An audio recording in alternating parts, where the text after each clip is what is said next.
Have you ever seen a clip and thought to yourself, not everyone needs a podcast? One thing I've heard, and I do somewhat agree, that Maradona wouldn't be able to make it in a top 7 Premier League side. Okay, this is a tough watch. I'm going to put it in 2x speed. I've heard that he couldn't make it into the franchise team with their wingers.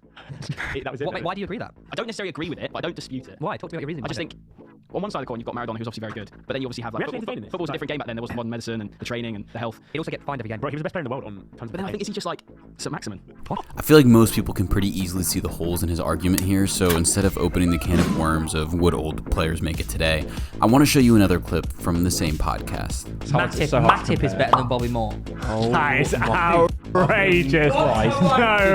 No way. Oh my. Come on, man. No, but think about it. It's obvious. Obviously he is. Notice how everyone jumps to Bobby Moore's defense here and calls this absurd. But any sane person would tell you that the gap between Maradona and St. Maximin is a million times bigger than that between Bobby Moore and Joel Matip. The only reasonable explanation for the double standard here is that Bobby Moore is English, Maradona is not. That's right. In case you can't tell by my accent, I'm an American, and today I'm going to talk about English people, specifically about their bias towards English players and teams. You see, us Americans have always had a funny relationship with the English, but nowadays, because of broadcast deals or whatnot, a lot of American followers of football find themselves completely and utterly beholden to the Premier League, and as a result, English media. There's nothing inherently wrong with this at all. I mean, some of it is very entertaining, but that's where the problem we have today stems from. We've taken it to an extreme. The only takes are hot takes. People will say anything for clicks. These shows become purely entertainment over substance, which leads to some pretty garbage opinions getting a really big platform. This is now the media that a large portion of the English-speaking football audience consumes, and even if the awful takes get ridiculed, there is a significant portion of the public that has actually begun to think like this. Take a little trip to the cesspool that is Twitter, and you'll see that that's the case. Takes like Prodigies are everywhere.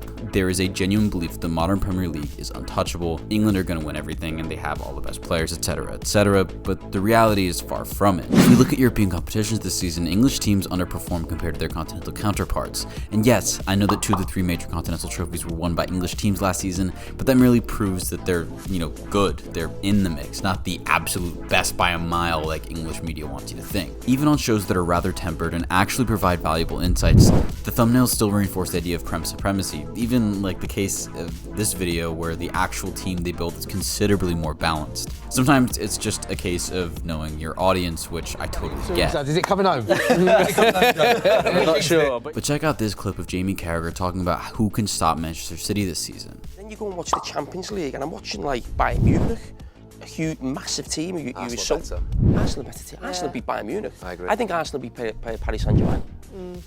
So I'm actually looking at the Champions League thinking, who could actually stop City? And I'm thinking, probably Arsenal. But even if they met each other, we know City be massive favourites. Yeah. But I actually think Arsenal. I'm trying to think, is there one more team in there who I've maybe forgot? Inter Milan, was top of Serie A, got the final last season, but no, there's not. So if like an Arsenal played a Real Madrid, who, to be fair, are a top side, still got a decent team now. He barely even mentions Real or Inter, as if City didn't squeak by them in the final last year. But this season, Inter are on absolute fire. Same thing happened with the Pitchside podcast, who, when giving their top 10 teams in Europe, included the likes of Newcastle above Inter, which is beyond absurd. And it's not just their teams, but the players too, who English fans overhype. I want to preface this by saying I think England has one of the most talented groups of young players in the world, along with a very solid group of veterans. But there are some players who pundits and fans only rate so highly because they are English. For instance, this.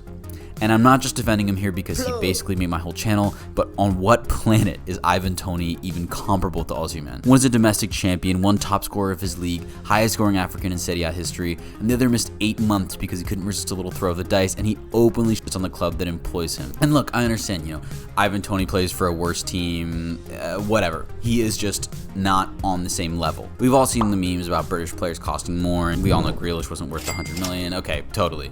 But I think this bias is a little more worrying when it comes to youngsters, actually. Kobbie Mainoo is the perfect example of it. Is the kid talented? Absolutely, no doubt. But he's played 12, yes, you've heard me right, 12 professional games. It can't be healthy for these kids to have so much expectation put on them by their fans who buy the media narrative that this guy is already world class when he can barely even buy a drink yet. People are clamoring for Mané to go to the England squad, but he's barely registered any minutes as a professional. Chelsea fans on Twitter have pointed out this bias in a lot of punditry, where there seems to be a deeper appreciation for Conor Gallagher than any of his midfield counterparts. It'll hurt. I'm not sure all the others will, or not all the others, that's wrong. The others won't hurt as much as Conor Gallagher, because I do think he feels for this football club, and you can see that. Gallagher's not overperforming for Chelsea this season or anything. I mean, the whole team is just bad. So there's some kind of odd martyrdom going on here where they want us to feel like the English guy works harder and suffers more when the team loses. And look, bias is inevitable. Unconscious bias.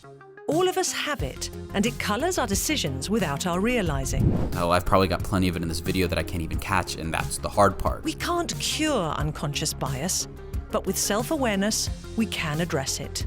What I want to point out here is that we as football fans need to think critically, generate opinions about things we watch, not just feed off those of others or try to fuel debates that go in circles with some pointless hypothetical sprinkled in, which is what most of these shows are. And also, it's totally fine to admit you're wrong, because opinions change. You know, don't die on the wrong hill like some of the people I've seen on these shows. Because watching people with extreme takes is entertaining. You get fired up hearing some of the things that come out of this guy's mouth. I mean, consuming this kind of content has become more or less inevitable. I'm not saying don't watch this content. I mean, I myself watch it for a good laugh. I'm just begging you to substantiate your takes. There's plenty of football content out there that is packed with useful information and statistics presented in an entertaining way, which can help you have way better informed opinions. There's no need to drop incendiary comments or tweets just for the hell of it. I mean, it just makes you look like childish. Why? Yeah, that's it. Thanks for watching. Bye.